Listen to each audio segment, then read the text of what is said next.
Bir söz менен адал эмне, арам эмне? Адал Аллах Таала өзү жараткан бендесинин келечегине, ден соолугуна өзү ылайыктап берген. Жемек ичмек жашоо, ал эми арам деген өзү жараткан бендесинин келечегине зыян бере турган нерсе. Агай, ушуну биздин турмушка киргизсе болобу?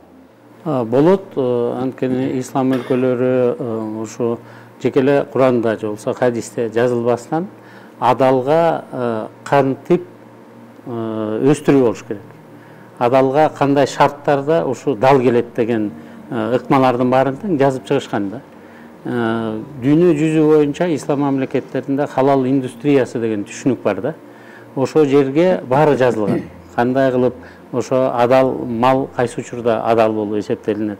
Сойгондо, ошо жеркини сактаганда, кантип тамак жасаганда, ошо мал жей турган чөп дагы адал болуш керек дагы, ошону багып аткан койчу дагы ошо жерки адал өзүнүн алып жүргөн өзүнүн маданиятындагы адалга ылайыкташтырыш керек деген нерселердин баары кагазга түшүрүлгөн. Стандарттардын баары бар.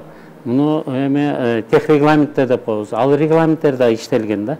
Ошондуктан мына менден кийинки өкмөттүн мүчөлөрү жана экономика министрлигинде жүргөндөр ушуну кыргызчага которо албай атабыз, же болбосо түшүнө албай атабыз деген көп туура эмес да. Биз англис тилинде болсо дагы ошолордун баарын кабыл алып, ошол ыкмалардын баарын турмушубузга киргизишибиз керек.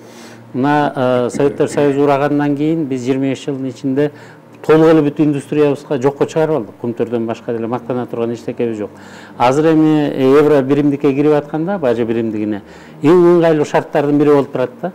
Анткени ушу стандарттарды киргизип ала турган болсо, жаңы технология, жаңы завод, кайра иштетүүчү ишканалар жана биз өстүрүп аткан мал менен өсүмдүктөрдү дагы ушу стандартка киргизип алсак, анда мына жаныбызда 5000ге жакын машина Кытайдан келип кайра жөн эле кетип атат.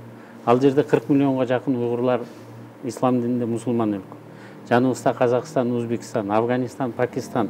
Биз ислам өлкөлөрүнүн ортосунда турабыз. Россиянын өзүндө дагы мына буга суроо талаптар аябай жогорулап атат да.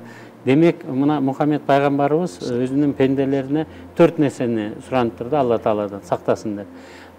Жаш чыкпаган көздөн, ташбоорчулуктан, кедейчиликтен, анын эч кимге кереги жок билим менен тажрыйбадан.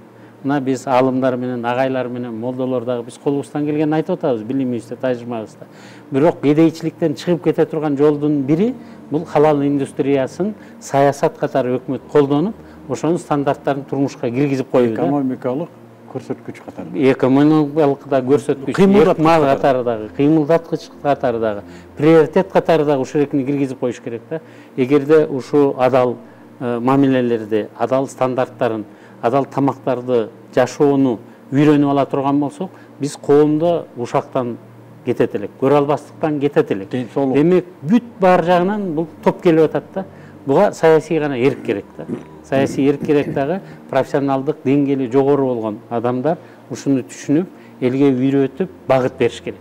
Оң жагын, сол жагын чектеп, ортосундагы агымды туура жакка буруп ийиш керек болуп атат да. Рахмат.